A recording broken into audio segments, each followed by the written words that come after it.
Good morning students. આપણે આ ચેપ્ટરમાં ગયા વખતના લેક્ચરમાં આપણે જોઈ ગયા કે જુદી જુદી ભૌતિક રાશિઓના આપણે માપન કરતા હોય તો કઈ રીતે એમાં માપન કરી શકાય. જેમાં એક તો લંબાઈનું માપન, દળનું માપન અને સમયનું માપન, અને માપન માટે એમાં વપરાતા એકમો, એ બધા વિશેની વાત કરી ગયા. હવે જોઈએ કે એક કંઈ પણ ભૌતિક રાશિનું આપણે મૂલ્ય માપવા બેસીએ તો કોઈક ને કોઈક સાધનની મદદથી એ માપતા હોય. જેમ કે લંબાઈ માપતા હોય તો મીટર પટ્ટી અથવા તો ફૂટ પટ્ટી વડે માપતા હોય. દળ માપતા હોય તો ભૌતિક પુલ્લા વડે માપતા હોય.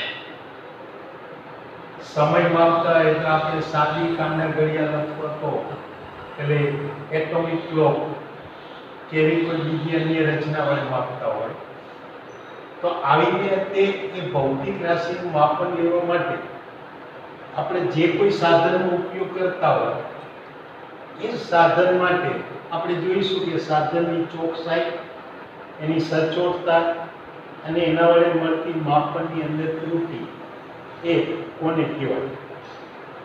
તો સૌથી પહેલા તો અહીંયા આગળ કહી શકાય કે કોઈ પણ સાધન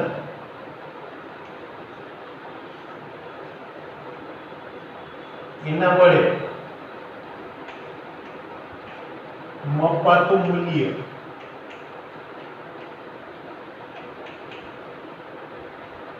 તે ભૌતિક રાશિના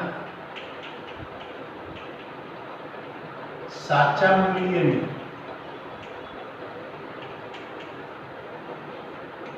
જેમ વધુ નજીક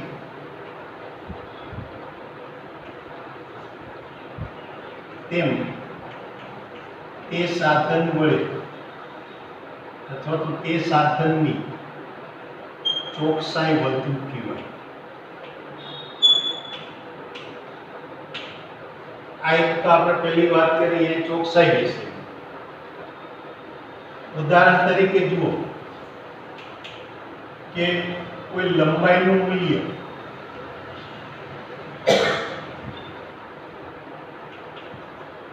એ માની લો કે 2.345 સેન્ટીમીટર છે.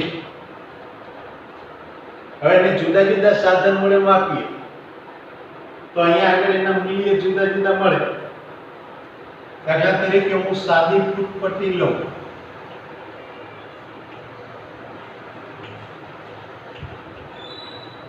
તો એના વડે આ જે લંબાઈની કિંમત છે એ આપણે કેટલી માપીએ? 2.3 સેન્ટીમીટર. આના બદલે આપણે બીજા સાધનો કે જે સાધનોથી વધારે ચોકસાઈ લઈ શકાય એવા એક બીજું સાધન એટલે માની લો કે વર્નિયર કેલિપર્સ. એટલે એના વડે માપીએ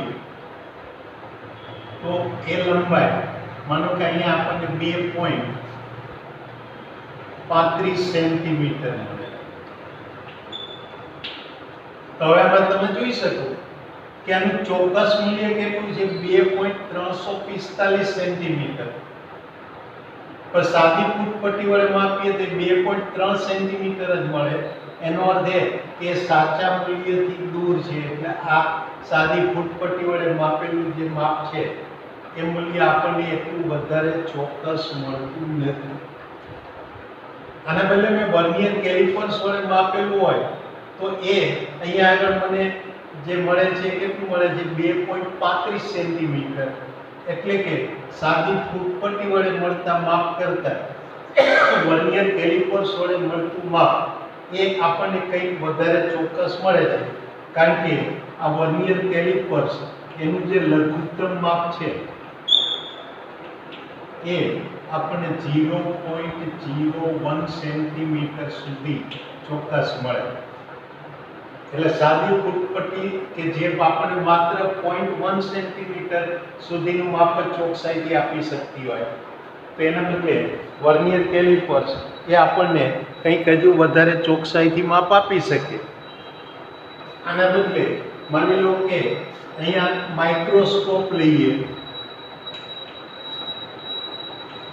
તો માઇક્રોસ્કોપ તો એના વડે જો આ લંબાઈ માપીએ તો એ લંબાઈ આપણને 2.345 સેન્ટીમીટર મળે. કારણ કે અહીંયા જે લઘુત્તમ માપ છે એ આપણને 0.001 સેન્ટીમીટર મળતું હોય. એટલે હવે જો આપણે આ ત્રણ અવલોકનોની સરખામણી કરીએ, એટલે કે ત્રણ સાધનોની સરખામણી કરીએ, સાદી ફૂટપટ્ટી, વર્નિયર કેલિપર્સ અને માઇક્રોસ્કોપ, તેમાં સાદી ફૂટપટ્ટી વડે માપનની આપણને એટલી ચોકસાઈ નથી મળતી જેટલી વર્નિયર કેલિપર્સ વડે મળે. એટલે વર્નિયર વડે મળતી ચોકસાઈ પ્રમાણમાં વધારે હોય, જ્યારે માઇક્રોસ્કોપ વડે માપીએ તો એ ચોકસાઈ હજી વધારે મળે. એટલે આ રીતે કોઈ પણ સાધન વડે આપણે જ્યારે ભૌતિક રાશિના મૂલ્યને માપતા હોય તો એ ભૌતિક રાશિનું મૂલ્ય એ સાચા મૂલ્યની કેટલું નજીક છે એની આપણને ચોકસાઈ બતાવે, સાધનની ચોકસાઈ બતાવે. કે જે મેં આપેલા સાધન વડે રાશિનું મૂલ્ય એ આપણને સાચા મૂલ્યની વધારે નજીક મળે એમ એ સાધનની ચોકસાઈ વધારે મળે. તો સામે અહીંયા આગળ બીજી વસ્તુ કે આપેલા સાધન વડે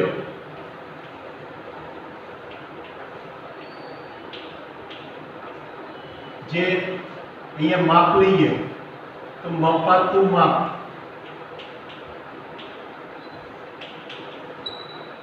એનું જેમ વિભેદન એટલે કે સીમા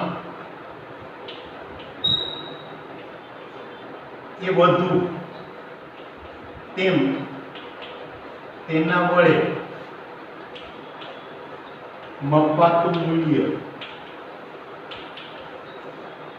એની સચોટતા વધુ કહેવાય.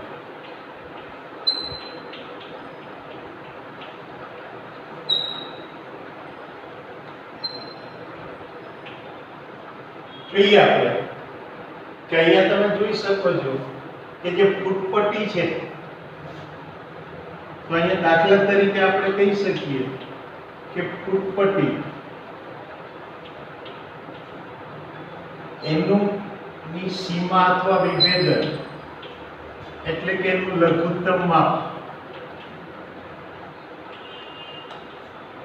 એ 0.1 સેન્ટીમીટર, જ્યારે વર્નિયર કેલિપર્સ એની સીમા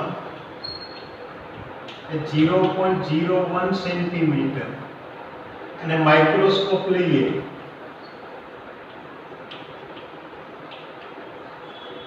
તો એની જે સીમા છે એ આપણને 0.001 સેન્ટીમીટર મળે.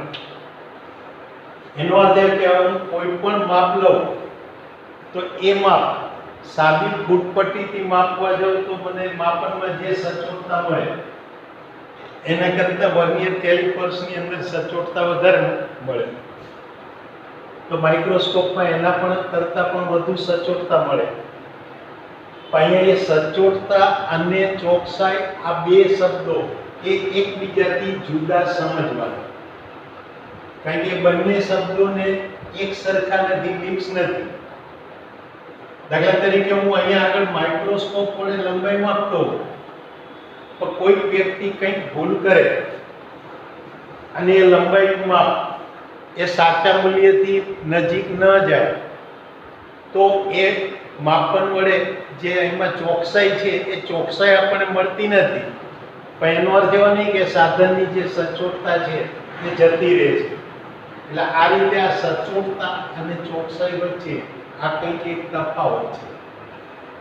તો આ આપણને એ સાધનની સચોટતા અને ચોકસાઈની માની વાત થઈ. હવે જોઈએ તો અહીંયા આગળ ઉપર વિચારીએ કે અવલોકનની ત્રુટિ.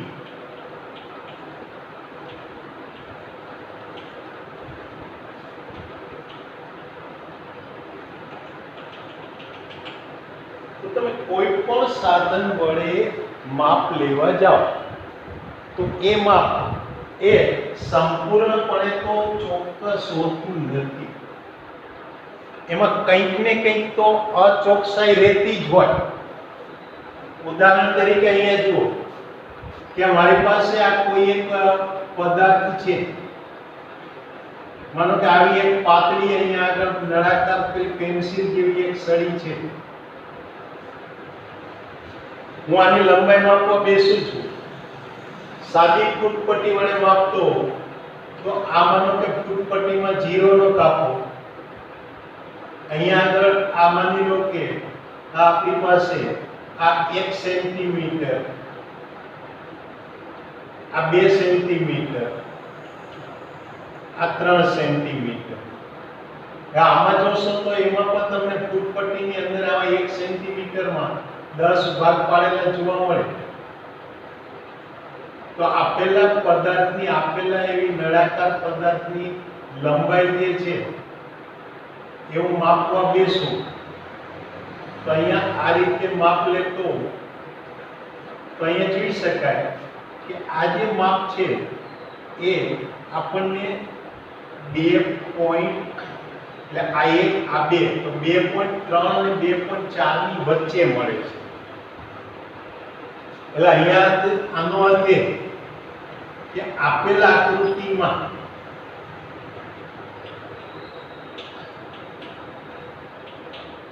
આપેલા નળાકાર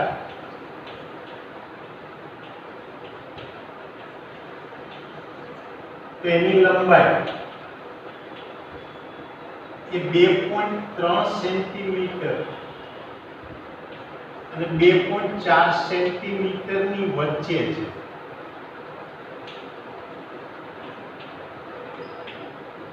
કે 2.3 કરતા કંઈક વધારે છે, 2.4 કરતા કંઈક ઓછું છે, તેનું જે સાચું મૂલ્ય છે એ 2.4 કરતા કેટલું ઓછું અથવા તો 2.3 કરતા કેટલું વધારે એ એની જે અચોકસાઈ બતાવે એ અચોકસાઈને અવલોકનની ત્રુટિ કહેવાય. એટલે આ રીતે અહીંયા આગળ કહી શકીએ કે આ નળાકારની લંબાઈ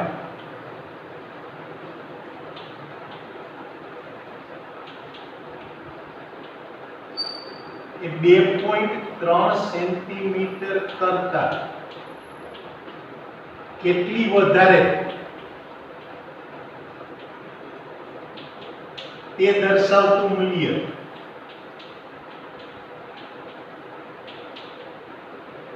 તેની અવલોકનની ત્રુટિ કહેવાય.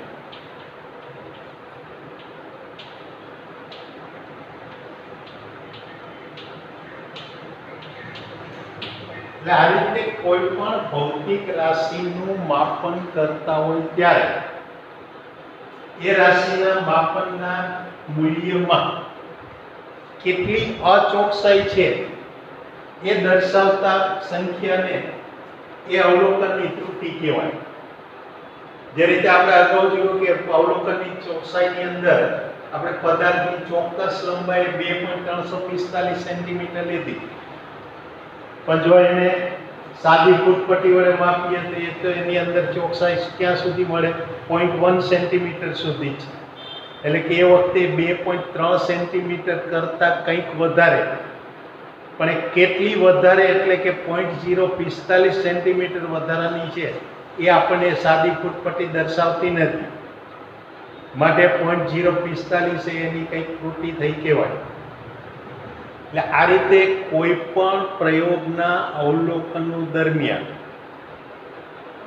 કરવામાં આવતા ભૌતિક રાશિના માપનમાં એના મૂલ્યમાં રહેલી આવી અચોકસાઈ એને અવલોકનની ત્રુટિ કહેવાય.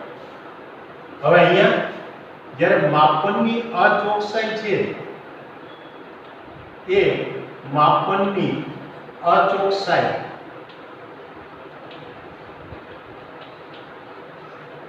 એ બે રીતે મળે.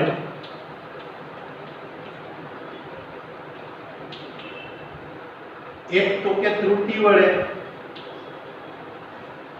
એટલે ત્રુટિને કારણે મળે કે જેનું મૂલ્ય જાણી શકાય,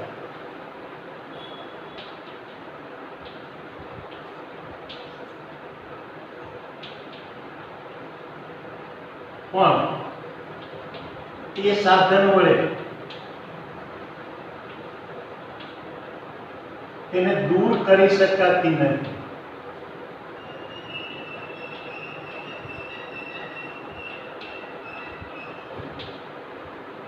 આ વધારે સચોટ સાધન લે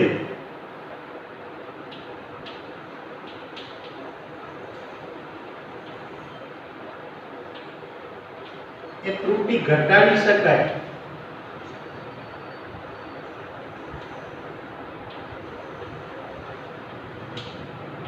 એટલે ત્રુટિને આ રીતે ઘટાડી શકાય, પણ એને સંપૂર્ણ દૂર કરી શકાય નહીં.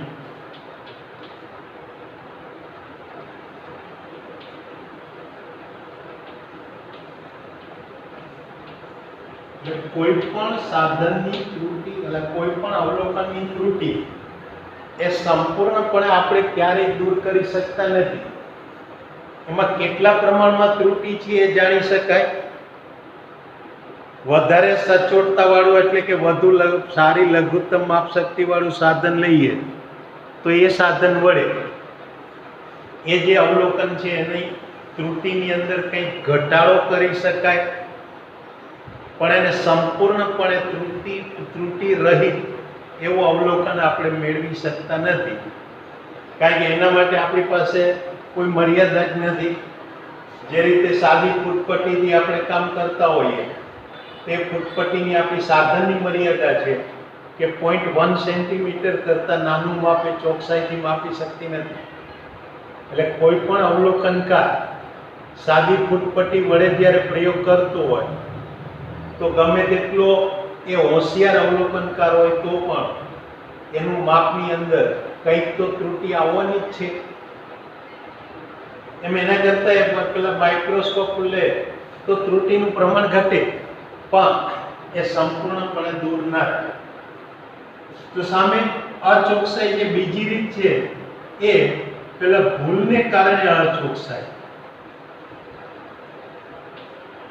અવલોકન લેનારની ભૂલને કારણે અચોકસાઈ આવે. ચલો તો આ અચોકસાઈ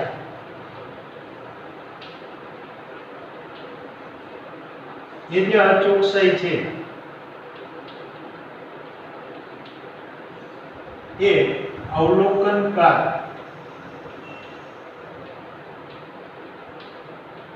એની ભૂલ કે અનાવડતને કારણે આવે.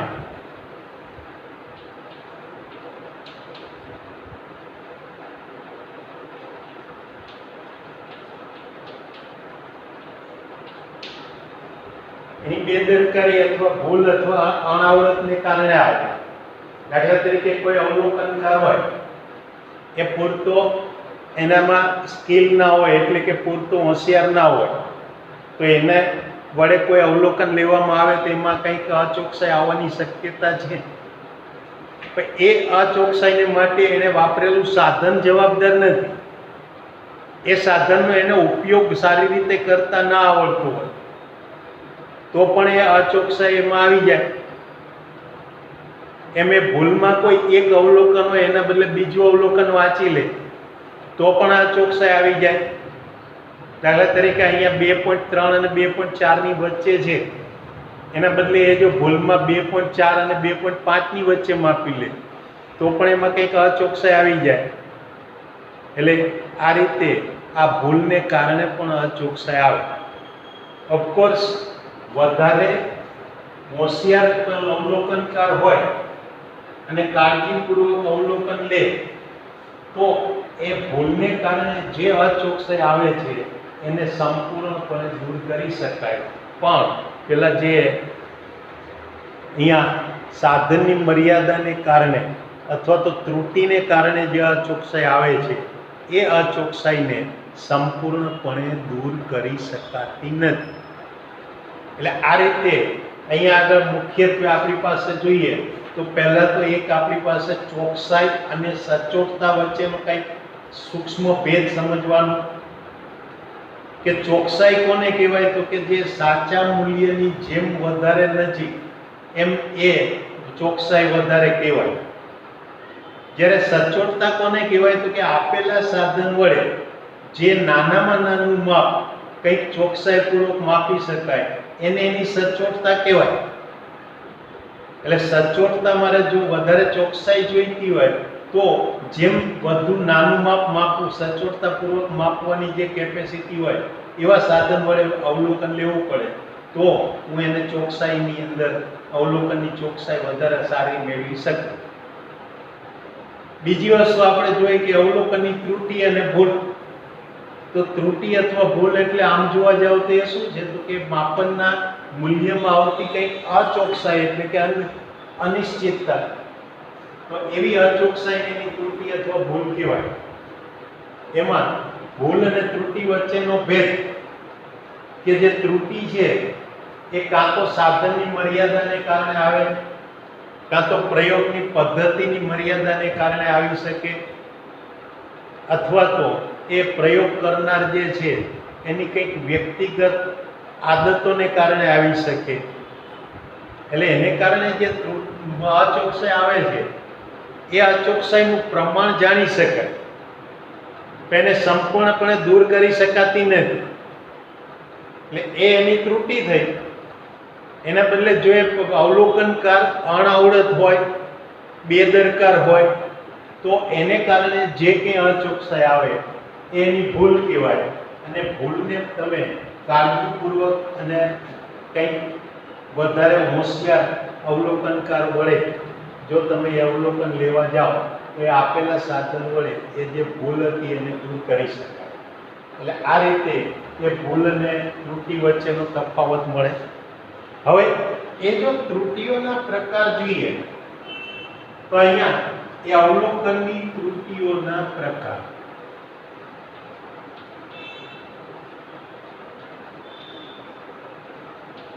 ચલો તે ત્રુટિઓ એના આપણને જુદા જુદા પ્રકાર મળે. ચલો એ પ્રકારમાં એક તો પહેલું એક મુખ્ય પ્રકાર કે જેને આપણે વ્યવસ્થિત ત્રુટિ કહીશું.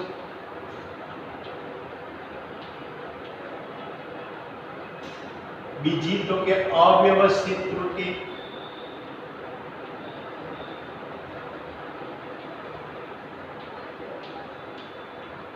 અને ત્રીજી જે છે એ સાધનની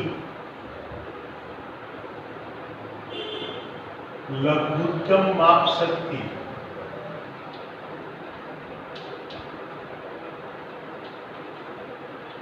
એને કારણે ત્રુટિ મળે. એટલે મુખ્યત્વે આવી રીતે ત્રણ પ્રકારે ત્રુટિ મળે. એક તો કે વ્યવસ્થિત ત્રુટિ, બીજા નંબરમાં અવ્યવસ્થિત ત્રુટિ અને ત્રીજી આપણી પાસે જે છે સાધનની લઘુત્તમ માપ શક્તિને કારણે મળતી ત્રુટિ. આમાં સૌથી પહેલા જોઈએ કે વ્યવસ્થિત ત્રુટિ.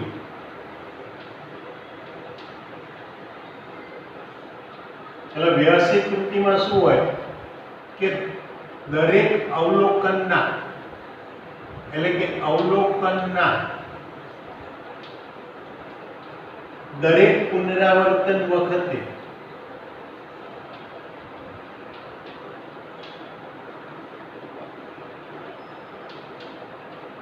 એક સરખા પ્રમાણમાં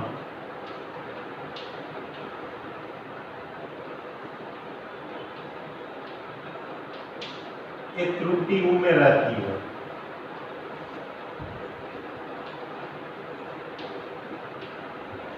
તો આવી ત્રુટિને વ્યવસ્થિત ત્રુટિ કહેવાય. દાખલા તરીકે તમને એક સાદું ઉદાહરણ આપું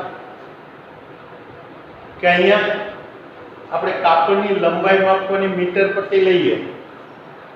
ચાલો એ મીટર પટ્ટીની સાચી લંબાઈ જે હોવી જોઈએ કેટલી હોવી જોઈએ 1 મીટર હોવી જોઈએ.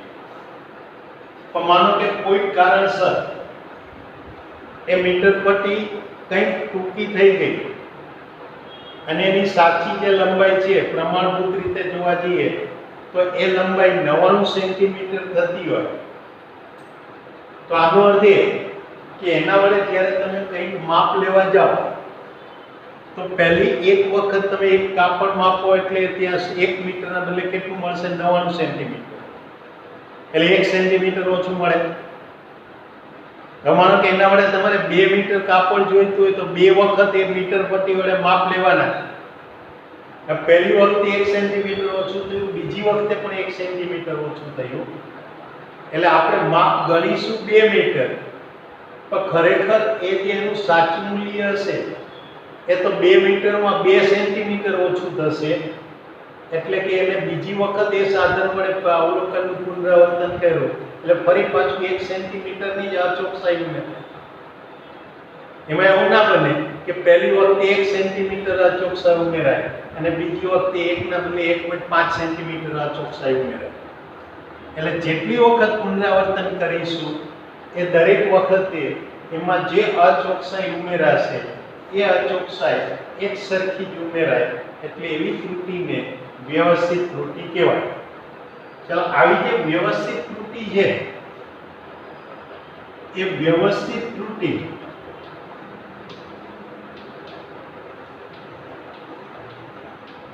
એનું પ્રમાણ જાણી શકાય.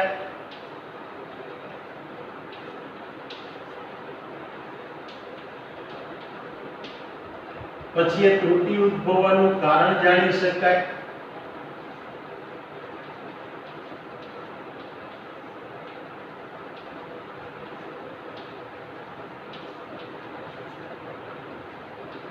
એટલે આ વ્યવસ્થિત જે ત્રુટિ છે એ વ્યવસ્થિત ત્રુટિ માટે એ ત્રુટિ ઉદ્ભવવાનું કારણ પણ જાણી શકાય અને ત્રુટિનું પ્રમાણ પણ જાણી શકાય.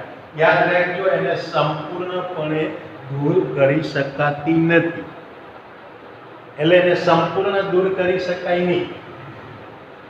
આવી જે વ્યવસ્થિત ત્રુટિ છે એના પ્રકારો જોઈએ તો વ્યવસ્થિત ત્રુટિના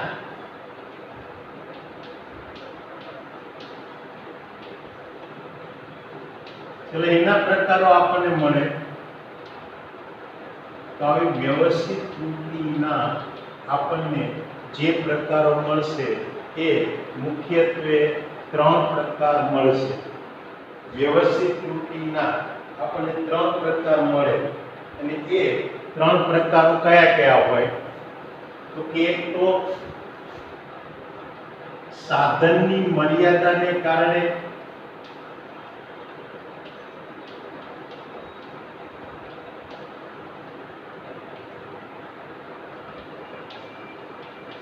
ઉદ્ભવતી ત્રુટિ,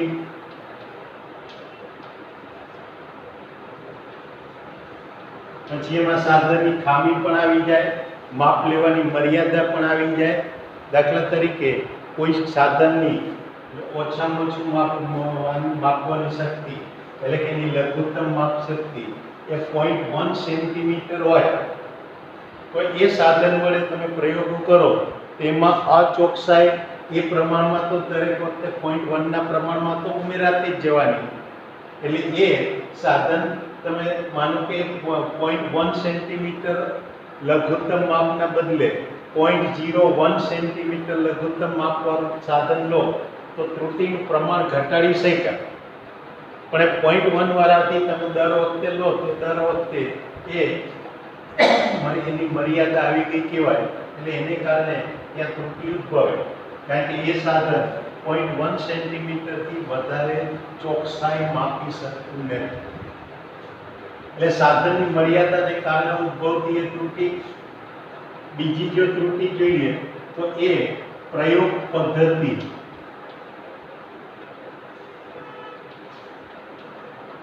એની ખામીને કારણે ત્રુટિ મળે.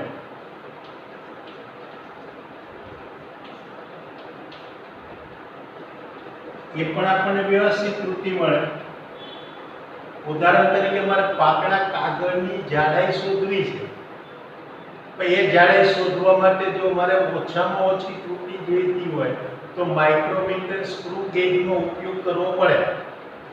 એના બદલે હું સાદી ફૂટપટ્ટીથી લેવા જાઉં માની લો કે હું 100 કે 200 કાગળની એક બંચ બનાવું, થપ્પી બનાવું, એ થપ્પીની ત્યાં હું ફૂટપટ્ટી વડે માપ લઈ લઉં અને ત્યાર પછી એ ભાઈને એ 100 કે 200 જે સંખ્યા લીધી હોય એના વડે ભાગું તો સૈદ્ધાંતિક રીતે એ જાડાઈ જે છે એ મૂલ્ય મળે એક કાગળનું એ કહી શકાય, પણ એ મૂલ્યમાં ચોકસાઈ મળશે નહીં, એમાં કંઈક ત્રુટિ તો આવશે જ.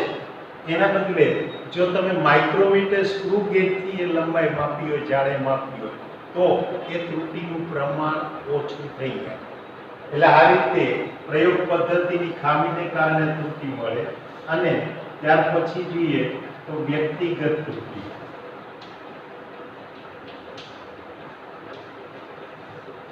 એટલે કે કોઈ પણ વ્યક્તિ જે અવલોકનકાર છે એ અવલોકનકારની અવલોકન વાંચવાની કંઈક આદત, ટેવ અથવા તો એની જ્ઞાનેન્દ્રિયોની મર્યાદાને કારણે ત્યાં ત્રુટિ ઉદ્ભવે. એટલે કે અહીંયા આગળ આ પ્રયોગકર્તાની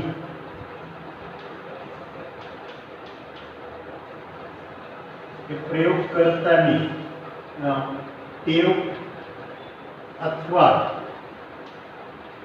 તેની જ્ઞાનેન્દ્રિયો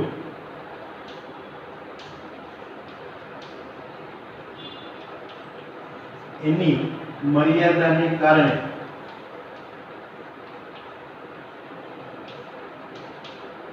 મળતી ત્રુટિ એની વ્યવસ્થિત ત્રુટિ કહેવાય, પછી એની વ્યક્તિગત ત્રુટિ કહેવાય. એટલે આ રીતે એ વ્યક્તિગત કારણે ત્રુટિ જોવા મળે.